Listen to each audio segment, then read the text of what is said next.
Hello everybody and welcome to review of The Rising of the Shield Hero Season 4 Episode 5. I do deeply apologize for doing this video on a late notice. There's a lot of things that's happening right now, especially with Anime YC, my project going on with this whole hot take sign and work to make a living to save off Anime YC. So I do apologize for coming in after work with this whole video thing. But since I work tomorrow, I'll just let you guys know that I will cover Turkey tomorrow before I go to work. So there you guys go. So I will cover Turkey Thursday.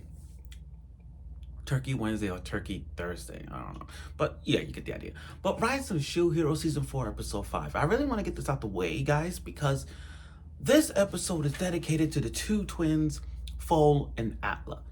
But mostly Fohl. You gotta understand, Fohl is an important guy. He is an important white tiger, half human, half tiger. And I covered this yesterday because I compared this episode to Killing Bites. And if you watch Killing Bites, understand where I'm coming from. This episode of Rising Shield Hero showed us Fohl has gone beyond his bloody roarness. And if you guys play Bloody Roar, you gotta understand there's human mode, beast mode, and there's hyper mode. And what we got here is in the game is just like effing Bloody Roar. I mean, I use Hugo the Wolf, Shion the Unborn, Bakuyu the Mole. It's funny because I remember playing Bloody Roar Primal Fury when it came out on the GameCube, and watching this fight just literally reminds me of all the characters in Bloody Roar. Alice, who's the rabbit. You had the chameleon, Bushujima, the chameleon. You had I think Jenny was the bat. It's just Kronos. Then you had, see, there's so many characters I kind of forgot, but still, that what brings me back. But in this episode, this showed you that no matter what, these two twins will work together, especially Fohl. I mean, Fohl has developed even better. So without further ado, let's get right to the review of this show. Okay, so last week was a moment to discuss. Last week was Fohl going against that dumbass pride of a lion. And he went beast mode. Fohl went beast mode as well. So we got to see that. Now, Fohl put on a work. He put on a show. I really wish, me personally, I wish this whole fight would have ended him kicking the guy's ass. But it got interrupted because this stupid ass lion decides to bring everybody back from the dead. Like some High School of the Dead furriness going on. And every time they kill him, they come back. And I'm like, oh my God, zombies now? So now we got zombies attacking now for me in this party. I'm like, this is ridiculous. Now, as for Fohl, he stepped up his play. But the lion was the bigger challenge in this episode. The lion started to do cannibalism. He started to eat the dead. Now he started like some Walking Dead thing. So much so he transformed into this chimera looking thing that you see in God of War that Kratos could kill. Yes, Kratos could kill him. But it just went from like every part of the body he ate. Like he ate a freaking wolf, he ate a bunny, he ate whatever creature that was a zombie, and it mutated him even more. Now, Fohl was at the line. He was on a, like, look, Fohl is an amazing guy. He wants to fight for his sister. I'm looking at this fight. I'm like, he could do it. But then Nafumi and his party came down. The whole fight got to stop because this lion went on a rampage, talking about him being a god or whatnot. And Nafumi told Fohl, hey, you want this power up? Go right ahead. And just like that, we went from the evolution of Bloody effing Roar. If you guys play Bloody Roar, there's human mode, beast mode, and hyper mode. Killing Bites, same thing.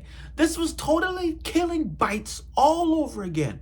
The only difference is it's not fan service. But here, this went from, think about this. We went from Fohl to him transforming into a tiger, and then he went beast mode. Four-legged beast mode, white tiger. He went full tiger mode. He went tiger mode, and he was effing fast. He was acting freaking fast, kicking his ass, and I love it. I effing love it. Like, oh my God. But it wasn't enough. But you see, the bond between the Outlaw and Fohl, it was so great. I mean, their mother and father was watching. And seeing those two work together, they literally reminds me of look, I hate this, I hate to laugh and compare this, but they remind me of Yin Yang Yo. You know, in the world of chaos and disarray, it's brother and sister who saved the day.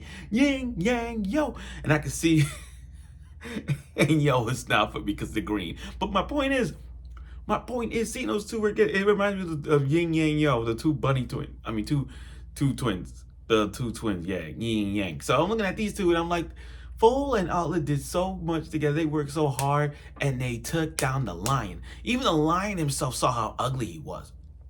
But they took him down. And then after that, the whole thing was in chaos. Everybody, well, not everybody's chaos. After that, they were trying to find the people that was working with the lion. They're gone. And everybody has now respected the White Lion clan. Everybody respected them. Because you have to go back. You go back to that. If you go back to the beginning when they went to the tour, when they went to the town, nobody didn't like Fohl and Outlet because of their clan. But now that they did what they did to honor their clan and honor their parents, it turned out a success. It really did. It turned out a huge success to a point where they finally, with everybody finally acknowledging them, finally. And everybody talking about they're the town they're the town party like everybody. And due to the misunderstandings and all that stuff, even the elders, they was like, okay, now for me party, we kept you in this castle. Go out, have some fun. We'll give you 2 days. Do whatever you want in 2 days. We're not going to keep you captive in the castle. You can look around the castle if you want to. You can even go around the town if you want to. And just like that, we all did. They all went out of town. They did the number one. Everybody is happy. But Fohl, yo, I want to go back to Fohl for a bit. Talk about puberty. Talk about character growth. And by growth, I mean he got a growth spurt. If you go back to Fohl and Alta, they was about the same height. But after that battle with that stupid ass dickhead lion, he literally gotten taller. He gotten taller. Growth spurt got taller and he got long hair. I'm like, damn. Damn, he grew tall. He's mad tall. Not tall, but almost the height of Nafumi at this point. Like Nafumi shoulder. But still, he gotten tall. That's what we call character growth. LOL. Anyway, so they want to do something before they go out. And they want to visit their mother and father's grave. Now, mind you, Outlet was a time when she was a baby, so she didn't know nothing about her mom and dad. So they went to visit the grave. Not only that, they stayed at their mom and dad's home where they grew up with. And it's a Chinese style, like old traditional style. You know, it's really nice to see everyone, you know, having to sit down, having a moment, you know, experience the whole cultureness and, you know, having a good time. And Fohl, he wants to create a dish that Outlet never made for his mother. Like, you got to remember, Outlet was a baby and never ate of her mother's food. So Fohl decides to, with a little help from Nafumi, decides to make a dish that will remember their mother's dish. So that's what he did. He made a dish, and that scene where Atla tastes her mother's dish for the first time, it reminds me of Erase. And if you guys have watched Erase, it's that scene where you get a little emotional when you... I remember this episode correctly.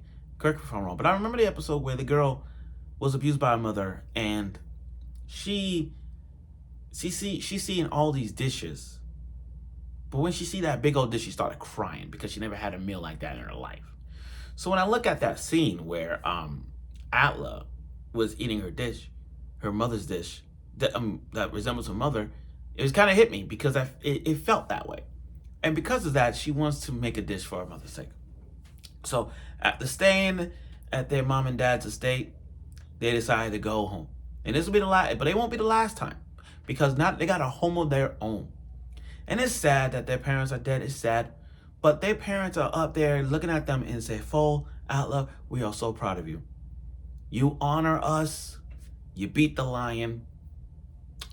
We're so proud of you. And that's one thing to get in revenge. That's one thing. So now, after 2 days of relaxation, they're finally going out to the Quinto Low Q Tenchlo. I forgot the name of it. I'm not good with the name. But they finally going to set sail. And to do that, they're going to get their party together. They have to go back. So that means, guys, I hope that all the three heroes the Three Stooges get their act together. Because now for me, he's going to need them. If these Three Stooges can act up or get their act together, we shall see. Hopefully, the good. But overall, though, these episodes cover Atla and Fohl's arc really well. I do love it. The chemistry that these two siblings have for each other and the value of teamwork and what they did to face off the lion for their respectful clan is great. I love it. And I can't wait to see what next week is with a new arc for them, a new arc in the road of Naofami's rising of his shield hero ways. So thank you for watching my review of this, and I'll see you soon.